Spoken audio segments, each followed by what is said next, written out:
पंचांग के अनुसार चैत्र नवरात्रि का आरंभ 9 अप्रैल से होगा। 9 दिनों का यह महापर्व राम नवमी के साथ 17 अप्रैल को समाप्त हो जाएगा। चैत्र नवरात्रि प्रतिपदा का आरंभ 8 अप्रैल को देर रात 11:50 पर होगा और 9 अप्रैल को रात के समय 8:30 पर समाप्त हो जाएगी। इसलिए मान्यता के अनुसार नवरात्रि का आरंभ 9 अप्रैल से होगा। हिंदू धर्म में नवरात्रि के 9 दिनों का महत्व बहुत ही खास माना जाता है। इन 9 दिनों में मां दुर्गा के 9 स्वरूपों की पूजा की जाती है। धार्मिक मान्यताओं में माना गया है कि इन 9 दिनों में मां दुर्गा से जुड़ी सभी शक्तियां जागृत हो जाती हैं। इसलिए इन दिनों में मां दुर्गा की संपूर्ण विधि विधान से पूजा करने से आपकी सभी मनोकामनाएं पूर्ण होती हैं। पंचांग की गणना में बताया गया है कि कलश स्थापना सुबह 6:12 से लेकर 10:23 तक कर सकते हैं। 4 घंटे 11 मिनट का यह मुहूर्त सामान्य मुहूर्त माना जा रहा है। वहीं घट स्थापना के लिए शुभ मुहूर्त 12:03 से 12:53 तक कुल 50 मिनट का है। इस बार चैत्र नवरात्रि के पहले दिन सर्वार्थ सिद्धि योग और अमृत योग का शुभ संयोग भी बन रहा है। चैत्र नवरात्र के दौरान भक्त 9 दिनों तक उपवास रखते हैं। नवरात्र के प्रत्येक दिन से पूजा अनुष्ठान और परंपराएं जुड़ी हुई हैं। पहले दिन लोग घट स्थापना करते हैं, जो मां दुर्गा के होने का प्रतीक और उत्सव की शुरुआत का प्रतीक है। व्रत के 8वें दिन कन्याओं की विशेष पूजा होती है, क्योंकि कन्याएं देवी का प्रतिनिधित्व करती हैं। इसके बाद राम नवमी मनाई जाती है। इस दिन प्रभु राम की पूजा होती है। ऐसा कहा जाता है कि जो भक्त भाव के साथ पूजा के सभी नियमों का पालन करते हैं, उन्हें भगवती की पूर्ण कृपा प्राप्त होती है।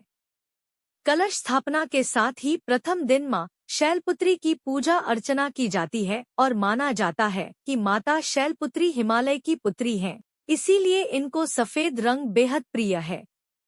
दूसरा दिन माता ब्रह्मचारिणी का दिन है और माता ब्रह्मचारिणी के पूजन अर्चना से व्यक्तित्व में वैराग्य, सदाचार और संयम बढ़ने लगता है।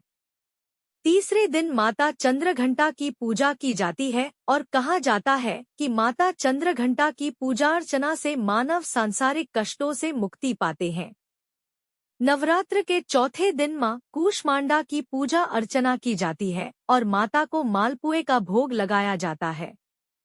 5वें दिन दुर्गा जी के पंचम स्वरूप माता स्कंदमाता की पूजा की जाती है और माता को केले का भोग चढ़ाया जाता है। नवरात्रि के 6ठे दिन देवी के षष्ठम रूप माता कात्यायनी की पूजा अर्चना की जाती है।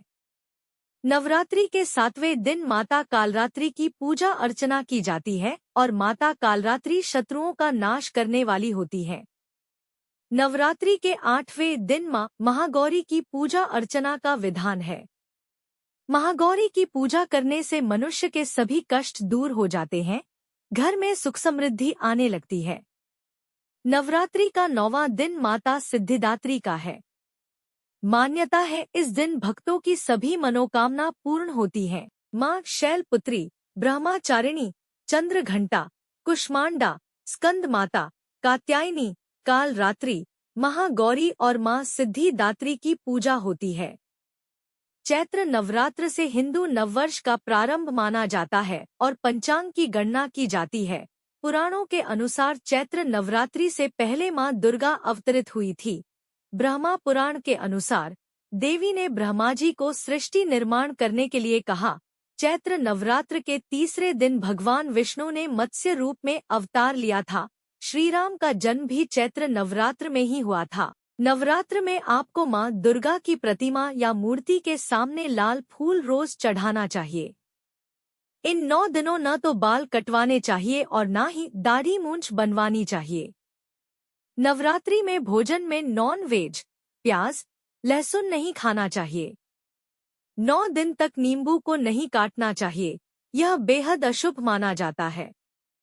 9 दिन तक दोपहर में नहीं सोना चाहिए, इससे आपको फिर व्रत रखने का फल नहीं मिलता। इन दिनों काले कपड़े नहीं पहनने चाहिए। प्याजल हुसन के अलावा अनाज और नमक का भी सेवन नहीं करना चाहिए। नवरात्रि पर चमड़े से बनी हुए चीजें ना पहने, इनमें से चमड़े की बेल, बैग और जूते चप्पल शामिल है।